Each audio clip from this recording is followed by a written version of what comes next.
Metalworking technologies of the prehistoric of Central Andes, models for technology transferred in the pre-Inca and Inca periods. Ok, pues Yeah. sí, así nomás. No. ¿Está bien? Ok. Me disculpas para que voy a presentarlo en inglés, pero es más cómodo para yo. Y pues tengo que también agradecer a todos los organizadores de la conferencia y también los participantes por su atención. Entonces, recent research on prehistoric Andean metal production highlights the variability in metalworking technologies that are found across the South Central Andes.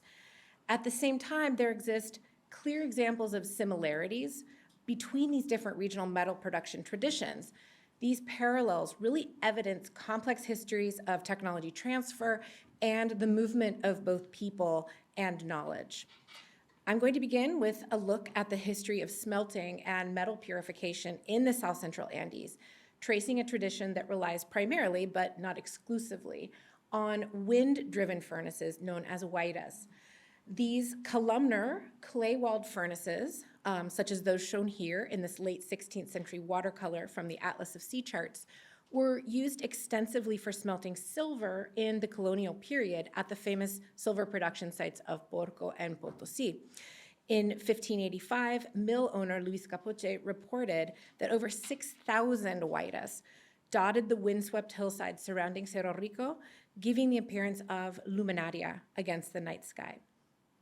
To address the question of how indigenous smelting technology developed and spread over the South Central Andes, I draw upon ethnographic data from modern metallurgists using traditional furnaces, as well as the experiences of archaeologists who are performing experimental reconstruction. So this is not my data, but I have been interviewing these people, so I consider that data, right? These lines of evidence suggest that the complexities of constructing and using the different pre-Hispanic furnaces required prolonged exposure, perhaps even apprenticeship, to achieve success in smelting. In the pre-Inca period, this was likely achieved by bottom-up mechanisms that were driven by households and communities. But a very distinct scenario is suggested by the systematic changes in smelting, purification techniques, metallurgical technologies, and the organization of metallurgical labor that occurred throughout the South Central Andes as the communities there were incorporated into the Inca Empire. These changes were widespread. They were comparatively more homogeneous than in the preceding period, and this really suggests that there were top-down and deliberate interventions by the empire. Although this attests to the success of imperial efforts to redirect labor and metallurgical skill towards the demands of the political economy of the empire, it also fostered novel technological linkages and influences between geographically distant metallurgical traditions of the Andes that had had little prior contact. So let's go ahead and begin by taking a look at some of the earliest smelting technologies in the South Central Andes. So these were smelting devices that were constructed out of stones or cobbles. Sometimes they were just stacked together, and other times they were held together with mud, but holes were left so that wind could blow through and stoke the charge of ores and fuels that were located within. A potentially very early example of this has been identified at the site of Ramaditas, possibly as early as 50 BC, but this is undermined a bit by the fact that then we don't see it happening anywhere else for a very long time, so until around the 9th century AD. So then, starting around the 9th century and through the 14th century, this technology is identified at numerous sites that dot, as you can see here in this map, they dot northern Chile, northwestern Argentina, and Bolivia. So these furnaces all use the same principle. They all are stoked by the wind, but the morphology of them differs. So most commonly, as you can see at the one from Tableritas there in the middle, they're circular in cross-section. Sometimes they had straight walls, and other times they look like they may have been domed or arched over the top. In other cases, more recently, we've been seeing evidence of rectilinear stone furnaces, as seen in Coyahuasi here, This Coyahuasi mining district, they've identified over 50 plus furnaces that yield dates from the 10th to the 14th centuries. So, and you can see here in this reconstruction that these banks of sort of low-slung rectilinear furnaces were placed perpendicular to the prevailing wind that then would have stoked the charge within them.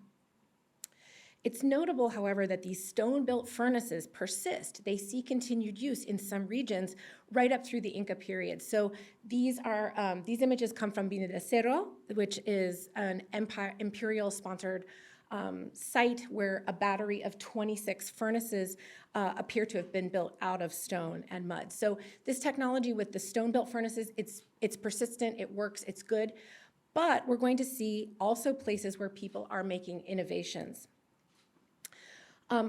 At the site of Escaramuyo, which is located just east of the Sayar de Uyuni, and actually on a very important caravan route between the mountainous Coyahuasi region mining area to the Titicaca Basin, we see the use of these rectilinear furnaces. You can see that down there in the bottom images.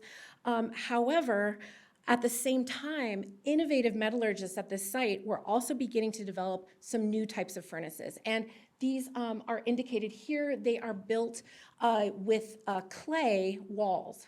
So they're sort of circular or columnar in shape, and then they have these regularly spaced holes. They would have been a little bit more systematic and perhaps had more predictable operation than those stone-built furnaces. So it's a little difficult to make out exactly what those furnaces might have looked like, so I wanted to include some pictures. We have an ethohistoric drawing. This is from Álvaro Alonso Barba from 1639. This is an ethnographic photograph with two furnaces that was taken by Peel in the final decades of the 19th century, and then this is a reconstruction from the Bolivian National Museum in La Paz. On the left, you can see archaeological examples of these types of furnace fragments. So they are relatively thin-walled. They're curved due to that columnar shape of the furnaces. They have multiple ventilation holes. And you'll notice that they're made probably initially of unfired clay that's then fired in the course of the smelting operation. And the clay is actually quite rough, so you can see it has really large inclusions.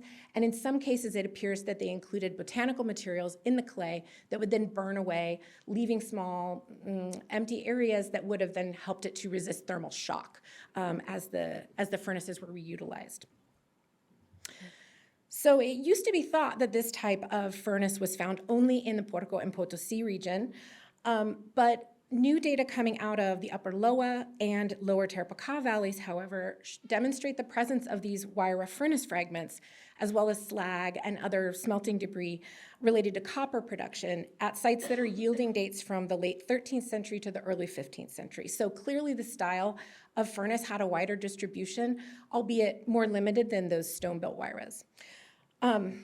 Although I don't think we should read too much into this, given the intervening areas require much more investigation, it's interesting that the sites beyond that Escaramuyo complex that's a little bit earlier, the next earliest dates actually come from the Quebrada de Tarapacá and the Loa Valley. And so it's possible that that idea that these furnaces were developed at Puerto and Potosi is a result of the fact that that's where they're documented historically and in the colonial documents, rather than being an archaeological fact. And in fact, this high altitude arid region where Poco and Potosi are located doesn't have a whole lot of evidence for late intermediate period mining and smelting and metallurgical activity. So as I'll discuss later, that really appears to be the product of Inca investment in that area. So in the area where there are silver ores, those Huayras are used for smelting silver, but over in northern Chile, they're used for smelting copper.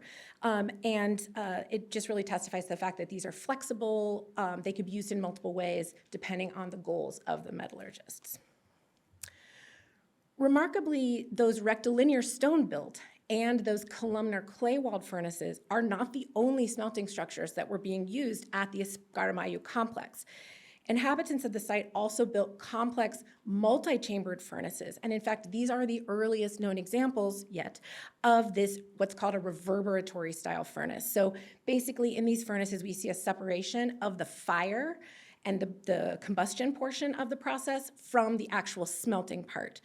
So here you can see you would basically, through the fuel gate, load different kinds of fuel, probably charcoal, into the firebox that would then be ignited. And so we would see here that there's a chamber that's located directly above. I guess I have a pointer somewhere around here. I don't have to point with my actual finger. So let me see here. Is it the red one? Okay, fantastic. So firebox, and then here's that upper chamber of the that's directly above it. And what's interesting here is that it's connected with this. There are a number of ventilation holes that are located in this bench that separates them. So that would have allowed the passage of heat and gases into this upper portion of the furnace. But you'll notice there's also a second chamber here. This reaction chamber, which you can see right here, is about 1.5 meters in diameter, and you can see the dramatic heat alteration to the soil surrounding it. It was connected by this sort of inclined shaft that brought hot air into the chamber. Pablo Cruz and his colleagues posit that it may have been suitable for reducing metallic ores to metal, but what's really interesting is they don't find any slag or crucible fragments. So that's still to be determined.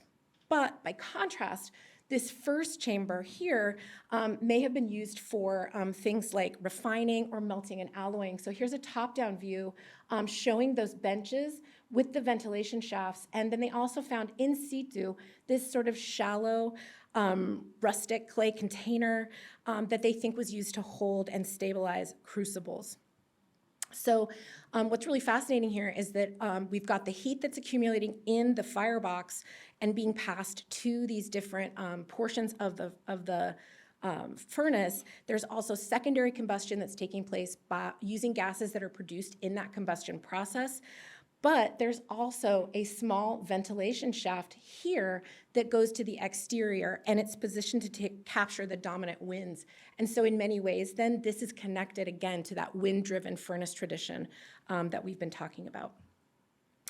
So although the possible reverberatory furnace at Escáramayo is unique in its very early date, evidence suggests that it was actually part of a much larger pre-Hispanic metallurgical tradition of these multi-chambered furnaces. And this has been demonstrated amply at sites in the Hualfín Valley of northwestern Argentina, where 33 different furnaces were documented at the site of Quillay. These were fixed structures. They had some elements you're going to recognize. So they have a fuel gate, they have a firebox, which you can see here in profile, and then they were connected to an upper chamber here and in the schematic that was about 110 centimeters in diameter. They may have had a type of flue that would then have pulled the heat up. So this is a form of natural draft furnace rather than being wind-driven. But what's remarkable are the quite obvious stylistic and morphological similarities where we've got benches built with ventilation holes. So this ought to look familiar by what you were seeing from Escáramayo. So chemical analyses of the slag that lines these holes demonstrate that it was used in a way that was quite distinct from Escáramayo. So it looks like they actually loaded ores and into this area here. They would light the fuel, and then it would actually smelt, and the slag would drop down through, and then they would retrieve the slag and the metal from below. As noted by Cruz and colleagues, metallurgical furnaces at both sites incorporate a highly specific technological feature, benches with ventilation ducts located above the firebox, which they see as, quote, evidence of long-standing pre-Hispanic metallurgical tradition that consolidated and spread throughout the southern Andean Altiplano. Oh, and here's a little arrow to show you that those are the same. So we might have a question now as to how was smelting and how were metallurgical production organized in the pre-Inca period. So as you're well aware, I'm sure this time was a period of balkanization and political decentralization that sometimes spilled over into outright conflict. And the organization of pre-Inca metallurgy really reflects this. So it's at generally a relatively small scale. There's no real evidence for overarching authority that was controlling it. And we can see this in the example of, this was actually my dissertation work, in part coming out of the Quebrada de Tarapaca, where we see that these are relatively small smelting sites. They're scattered throughout the valley. They have furnace fragments numbering in the tens to hundreds. And what's really interesting, I think, then, is that I think this represents probably efforts by households or communities, some of which were located in or exploiting, marginal and perhaps internodal spaces. So Tarapacá itself is somewhat marginal, and then places like Escáramayo and Coyahuasi are relatively isolated locations, but the people there are doing metal production in order to engage in broader networks of production and exchange that are happening. So let's go ahead and kind of sum this all up. So again, relatively small scale, little evidence of overarching political control. Although we do think that there's evidence that ores are moving around, perhaps via those camelid caravans that are crisscrossing the South Central Andes. Most of the work, metallurgical work, is focused on locally produced ores. Across the region, there's also this shared, but clearly not universal, emphasis on wind power. So within that tradition, there's variation. We see there are intersite differences in Huayra construction, whether they're stone-built or clay, and then in form. Are they cylindrical? Are they domed? Are they rectilinear? But these technological traditions were quite clearly in conversation with one another. And it's quite probable that some of the experiments or innovations in metal smelting may have arisen from individuals who witnessed and then combined these different elements in a variety of new and innovative ways. Some important exceptions to that wind-driven tradition are those multi-chambered furnaces used for primary smelting in Quillay and for more diverse purposes at Escáramayo. Across the board, these shared technological features that characterize metallurgy in the South Central Andes, they're really unlikely to represent independent innovation, right? They're clearly influencing one another. But this really begs the question of how might these traditions have been transmitted? So the question that I put to a handful of metallurgical specialists was, could these technologies be learned? Could you just watch them and then go home and replicate them? Or would the construction and use of these different types of smelting systems really require prolonged contact with a metallurgical specialist? So to address these questions related to what Doonan and Dungworth call craft skill, I drew upon two lines of evidence. So one are ethnographic evidence drawn from studies of modern metallurgists that are still using some of these traditional furnaces and smelting techniques, and then experimental archaeology that's aimed at constructing and using Huayra furnaces.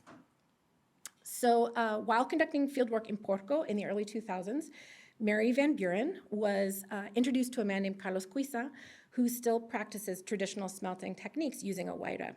In addition, so you can see him here, he has two. One was built by his folks and one he constructed himself. And then he also owns a multi-chambered reverberatory furnace, which you can see in part here, and this is called the Tocochimbo.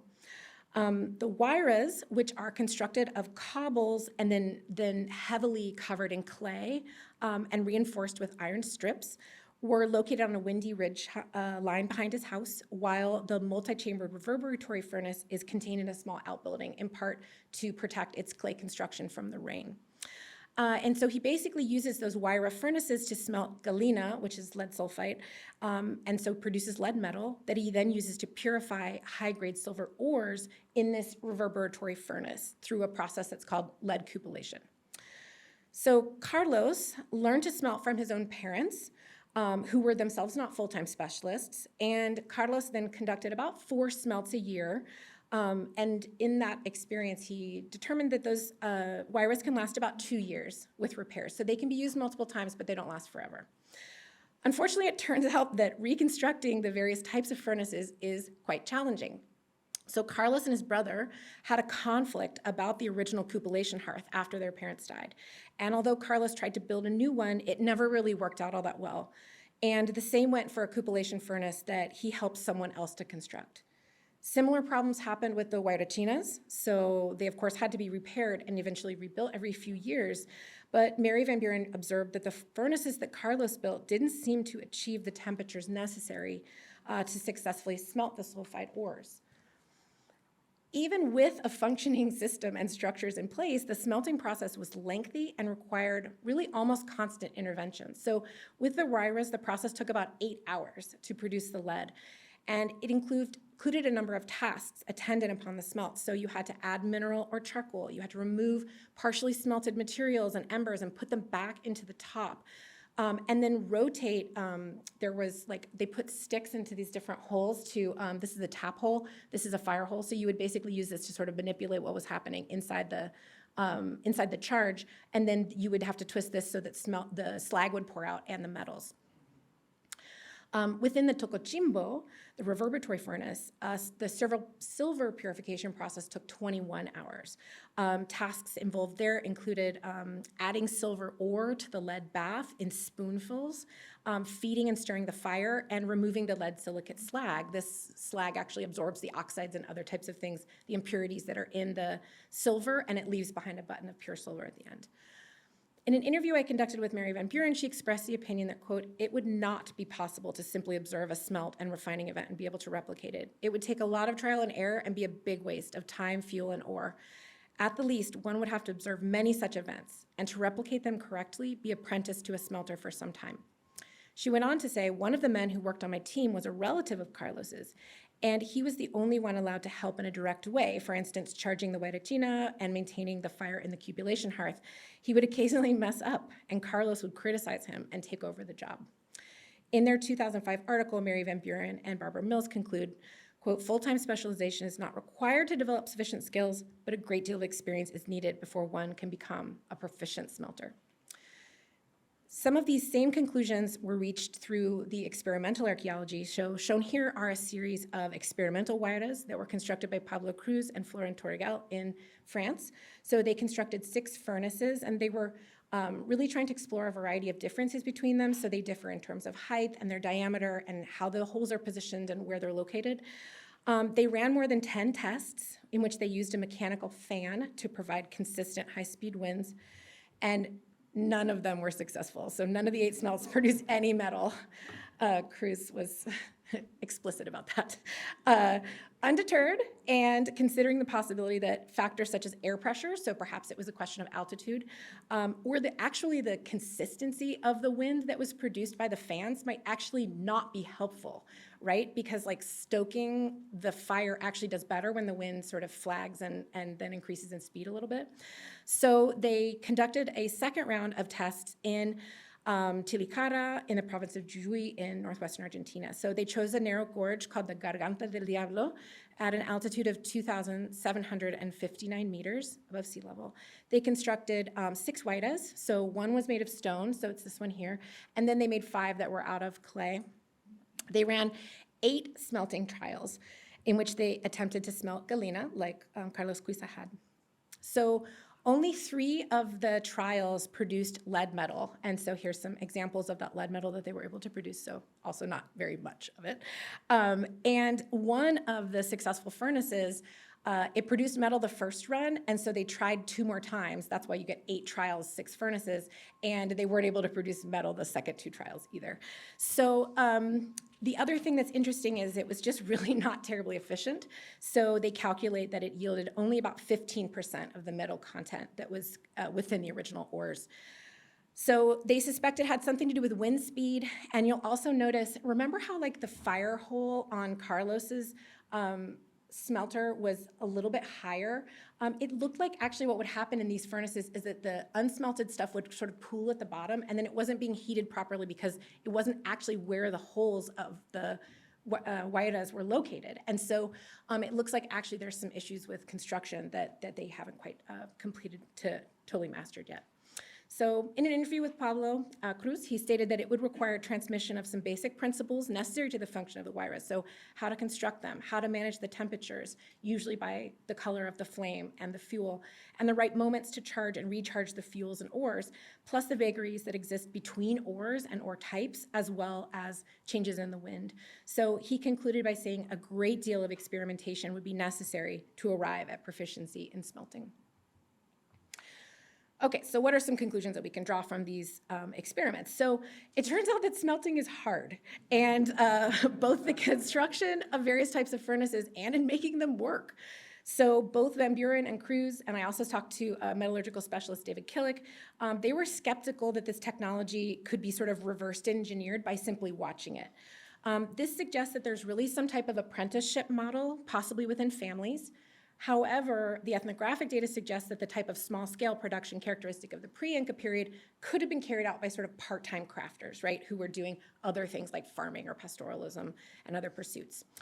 The ethnographic case study hints at the fact that the knowledge may have been kept within families, although one informant indicated to Mary Van Buren that it may have been the specific specialty of different IU, so different like social kinship groups, and that was actually part of their function in the past in some of these communities. Mary told me that access to metallurgical knowledge is contested. So just quote, there was a lot of jealousy surrounding Carlos's work, especially the cupellation. People accused him of refusing to teach others and of working in secret at night. In one case, some cousins got mad that he wouldn't teach them how to do it, and they damaged the furnace, which may have been why it didn't work. Movement of these technologies to new places would then suggest the movement of individuals and/or families who were familiar with the intricacies of smelting technology. So it's really unlikely in the pre-Inca period that this was like one large-scale migration, although there's some really intriguing environmental data that's been marshaled, particularly sediment cores from lakes that suggest the deposition of anthropogenically aerosolized metals that suggest that actually there's kind of a wave of movement of technological, metallurgical technologies and thus people after the collapse of Tiwanaku. There's really been a sort of recent reconsideration of migration models. These fell out of favor, this idea of diffusion models like really kind of fell out of favor, especially in Europe in the last like half century or so. And so we've been reassessing these recently, and these new reassessments have really focused on households or communities who are strategically seeking out the opportunities that might be afforded by producing and subsequently possessing metal objects that they could then use in economic interactions. This is work by Roberts, and in a very, punny way, he called it forging social networks. I don't know, we're like hair salons. We have to like come up with like punny names for things, right? And so this idea of forging social networks, he writes, might be particularly likely as a consequence of the desire to participate in existing networks of sociocultural interaction whose existence already depends on the regular movement of individuals and groups. And of course, this really brought to mind those long-standing camelid caravans that we know are traveling all across the South Central Andes. So I really think this idea of forging social networks might be a useful model for understanding examples of technological adoption and experimentation, particularly in those internodal and perhaps we might call marginal places like Coyahuasi, Escaramayu, and even Tarapaca. All right, so let's now take a look at how this changed as the communities were integrated into the Inca Empire. And we're really looking at some different dates than are indicated on this very lovely National Geographic map. Actually, new dates are suggesting that this may have come as early as 1350 to 1440. So moving things quite a bit further back than we previously thought. So it looks like changes dating to the 15th and 16th century really indicates systematic transformations of the technologies and organization and focus of metal production that are themselves indicative of a more intentional and directed or top-down transmission of technology that are all directed towards imperial goals. So we know that Inca, like all empires, move people around. I'm so fortunate to have come after Diana because now you've been introduced to the concept of mitmakuna. These were often, done for political purposes to forestall rebellions, but also commonly for economic purposes. So mitmakuna colonists were often moved into areas with economic potential, but which were underdeveloped. So places where you needed more infrastructure and support and control over labor to exploit them, and those are the things the Inca do well, right? So there's another form of labor management that the Inca have. This is strategic recruitment of specialists who work directly for the state. These are known as yanakuna. I like to think of them as being voluntold by the empire to come and work for them. But I think it's also really important that we recognize that actually much of the pre-Inca character and practice of South Andean metallurgy remains in place. And this is in part because the fact that, at least as far as we know now, the Inca do not have their own autochthonous metallurgical tradition. So they're always borrowing, no matter where they go, from the people, the expertise of the people that live there. So this technological continuity suggests continued action by local metallurgists. So let's take a look at some of the types of transformations that we see. So one of my favorite are these hole-in-base crucibles. So these are technical ceramics, and they're used in metal production. They are used to transfer molten metal to a mold. And molding is a really important form of artifact production for the southern part of the Andes, because that we would contrast that, I suppose, with the sheet metal tradition of the northern Andes. And so you can see here they come in kind of two styles. There's this like circular, broad, somewhat shallow, and then there's ones that are a little thicker and more conical, and that's what we found at Tarapacá. And then you can see here is an example of one of the plugs that would have held the metal in until they were ready to dispense it into the mold. So these are really fascinating. You can see they're widely distributed. So this is Los Nogales. It's like one of the most southernmost Inca sites in Chile, all the way up to Tarapacá Viejo. And then you can see there's quite a lot of it happening in northern central Chile, and then parts of northwestern Argentina. So the sharp-eyed among you may detect that there is sort of a whitish substance that's lining some parts of these technical ceramics, and this is likely to be bone ash. So you burn the organic component of the bone away, and then what you're left is what's called hydroxyapatite. And this is really important because it protects the crucible. These crucibles are often made of ceramic, and it protects them. It protects the metal from interaction with the silica, particularly that's in the crucible, because that would be bad. You've just spent all this time getting the silica out of your metal, and then now you have to get it into a mold without picking up more along the way. And it actually promotes the release of the metal. And while they're using it probably in these hole-and-based crucibles, another common thing they're using it for are molds. And this is really important because it actually lets the metal object release more easily from your mold, so you can reuse it, right? Which is like useful. So this is a technique actually that's documented in lots of pre-Inca sites in northwestern Argentina, and it may have actually originated there, but we see it become much more widely distributed under the Incas. So again, here's an example from Los Nogales, way far south, Tarapacá Viejo, way far north, and then Rincon Chico, which is in northwestern Argentina. But you'll notice too that the style of artifact that's being produced actually retains a local flavor. So they're making stuff, they're using this new technique, but they're making objects that would have felt familiar. Okay, one final technology that appears to have been introduced by the Inca are techniques related to silver purification. So in the Quebrada de Tarapacá, we see that numerous huayras from the late Horizon are used to smelt lead metal. So here's a cross-section of one of these huayra fragments, and then you can see the lead-rich slag that lined its interior. This lead then would have been used to purify silver-bearing ores through a process called cupellation, and these were being carried out in repurposed open vessels of late intermediate period and late horizon styles. And you can see then that basically the crust of slag on the interior picks up. So this is a lead silicate slag. And then it also contains droplets that have both silver and copper. And then the white here is silver with bits of copper in it. So essentially what we're seeing here are the remnants of purification where the slag has collected impurities and left behind the silver. Several lines of evidence suggest that these processes were carried out by local Tarapaqueño metallurgists. So the same smelting locations are being used as they did for smelting copper. There are no locations that are used just for producing lead, and they use the same huayra technology. So there's ample evidence of secondary refining of copper using repurposed open vessels from the late intermediate period. And so they just then transfer this over to doing silver purification in the late horizon. It would have applied actually many of the same types of technical skills, including management of temperature, maintenance of an oxidizing rather than reducing environment, and manipulation then of these superheated crucibles and the molten metal. But it's also really important to notice that we don't have any silver artifacts and we don't have any evidence of silver working. And so it's quite clear then that the metal was subsequently transported out of the valley for imperial use elsewhere. These silver ores were probably obtained from Huantahaya, which is located on the coast about 60 kilometers west of Tarapacá.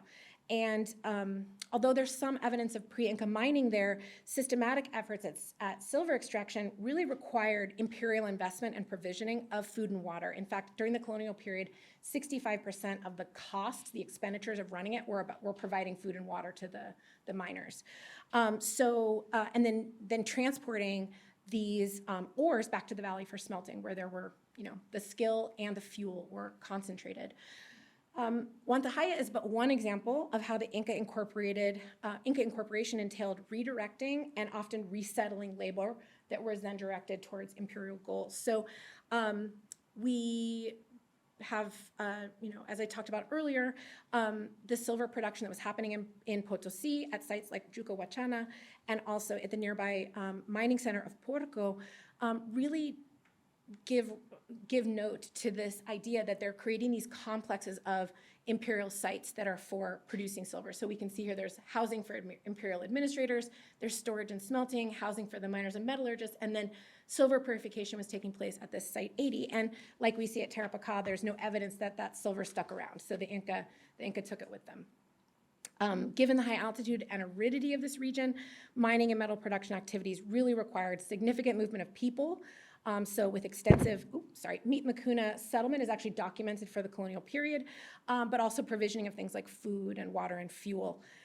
What's interesting to think about too, though, is the commingling of technological traditions and the transfer of knowledge that may have been happening as these populations came into contact with one another and with perhaps skilled metallurgists that were serving the empire directly as Yanacuna. Notably, the Inca were not solely after silver, so this is evidenced by the Alabra mining complex in the upper Rio Loa drainage, where copper extraction was supported by food and tools and housing on the part of the empire. So you can see all these different sites that work together in exploiting copper. So just to sort of summarize this, we can see that under the Inca, this was more formalized and homogeneous and geographically widespread. There was probably some intentional transmission of new techniques through the movement of metallurgical specialists such as Yanacuna. So Cieza de Leon, for instance, writes that when the Inca incorporated an area, quote, skilled Indians remained with them to train them in what the Inca wanted them to know. So this could account for the spread of those specialized ceramics like the hole and base crucibles, practices like lining crucibles and molds with bone ash, and sophisticated techniques like those needed to purify silver ores obtained by new Inca mining outposts in marginal areas. At the same time, there were probably unintended consequences. There was unintended transmission of metallurgical ideas as people came together as Meet Makuna colonists.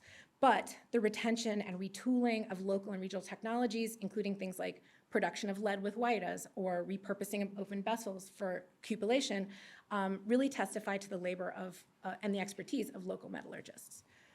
So I want to offer one final example of how the Inca brought together metallurgical craftspeople from areas of the empire that previously had little, if any, contact with one another. And this is a series of silver alloy artifacts from Machu Picchu. Like quintessential Inca site, right? So these silver alloy objects, like these tupu pins that are located here, they found that the surfaces had been silver enriched, possibly through mechanical processes of hammering and annealing, but much more likely through treatment using a weak salty acid. And surface enrichment of this kind is not a technique that is being observed in the South Central Andean production regime. It's just not part of it. Instead, this is really a hallmark of metallurgical traditions that originate on Peru's north coast. Fascinatingly, however, this surface enrichment technique had been combined with the South Andean practice of casting rather than reliance on sheet metal.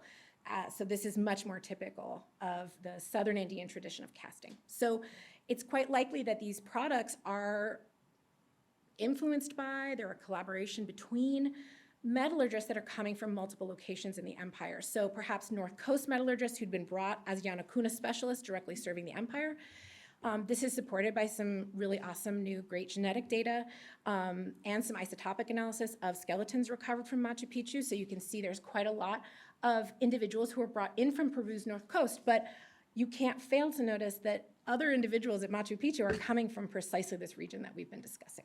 So this is really fascinating, and this idea of collaboration, or at least contact between these individuals at Machu Picchu, led to the production of artifacts that had this unique constellation of technologies that was really only possible under the Inca. So I'll conclude here with one final note. A nuanced view of prehistoric Andean metallurgy, particularly of the Inca period, but also of those preceding it, really requires collaboration and research and publication that cross-cut contemporary political boundaries. And as such, I really applaud this conference because it's brought together so many interesting people with their own places in mind, with the eye to the way that these different collaborations and contacts would have changed the way people live their lives. So thank you.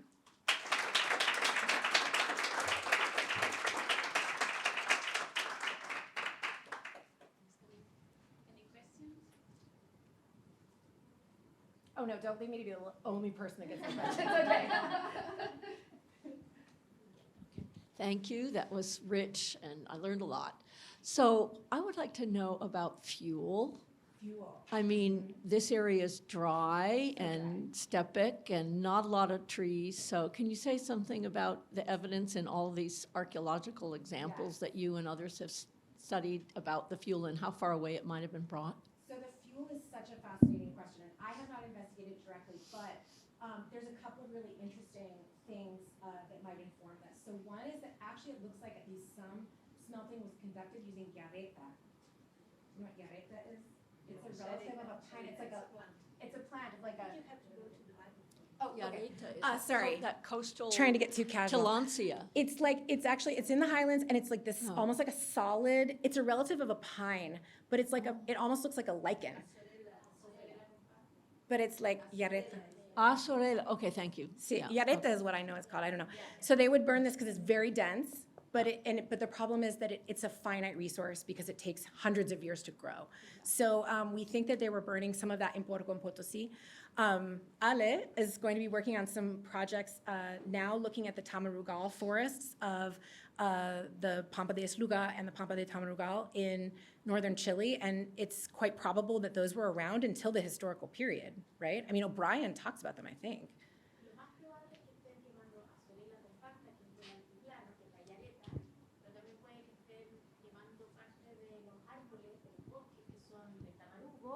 Y el prosopis, y en la parte también del altiplano boliviano-chileno actual está la Polylepis tarapacana, la queñua, que también es una buena madera. Entonces, esas son las posibilidades. Sí. Hay una chica que estudió, una colega, que estudió parte de los espacios coloniales con carbón, y la mayoría de sus estudios anatómicos de madera mostraban que eran árboles locales como el prosopis y el tamarugo. And I think Mary Van Buren's also doing some research on the extent of prehistoric forests that may have also been used as, but I think often, I don't think you can use straight wood in Guairas. You really need to use charcoal. So you'd have to do the charcoal production and then move on. But this is actually one of the things that I would really love to get Ale to do, and or maybe direct me to the right people, because we do have charcoal that, I mean, it's so dry in the Atacama, right? And these sites are so deflated that there's carbon from the smelts. So this is definitely a question that we're really interested in. Sí, gracias. Creo que, digo, la conferencia fue buenísima. Voy a hacer la pregunta en inglés mejor. I think, well, the conference is amazing. I think we are in the same page exactly. So I'm so glad that you've been first. My question goes in two ways. One is about also the fuel, because of course it needs charcoal. And for instance, the things that we saw differently that happens in South America, it's like all the ore, it's moving to the places where charcoal is, because you need like 5 times fuel than one measurement of ore to produce. So that for me is very counterintuitive. So let's discuss it later.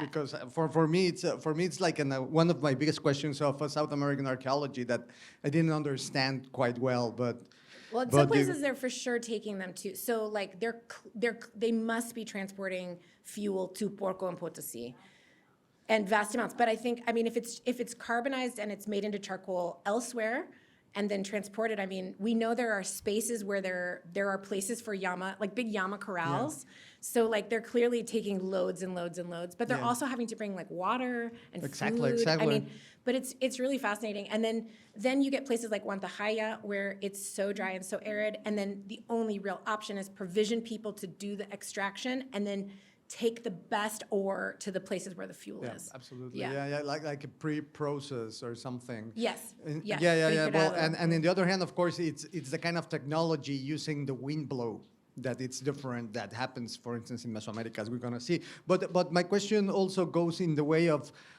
the slag. I'm very curious about the slag in more than in the silver production, that I can understand that the slag is like quite different and it's not that much in the production. That's true. But in terms of the copper work, there will be producing tons of slag. And I did never see it, but probably it's my fault. But I never, I never see it in the publications.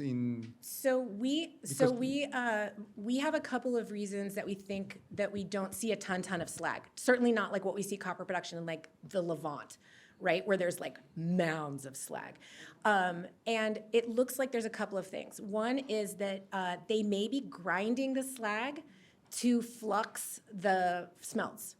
So to create greater liquidity so that it flows more easily.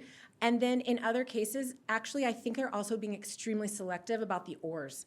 And I just don't think that the ores have a ton of slag. And that's another question. There are carbonites, or there are smelting sulfides of in the ore, in copper ores. We have some evidence of sulfites too. So they must be kind of roasting and doing but they are, I mean, the ores are going to be variable. The ores that we analyzed, I think we've only looked at maybe 6 or 8, but there is clearly they're smelting some sulfide ores too. Yeah, which is very cool. Okay, all right, thank you all.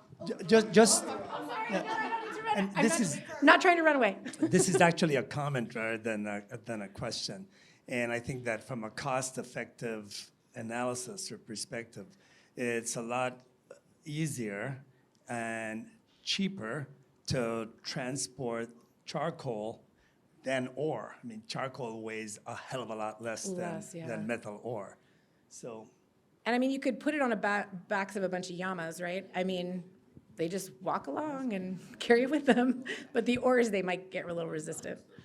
Yeah, but because of mountain. Well, no, maybe we can. Yeah, chat later. Yes, okay. Thank you so much. Yeah.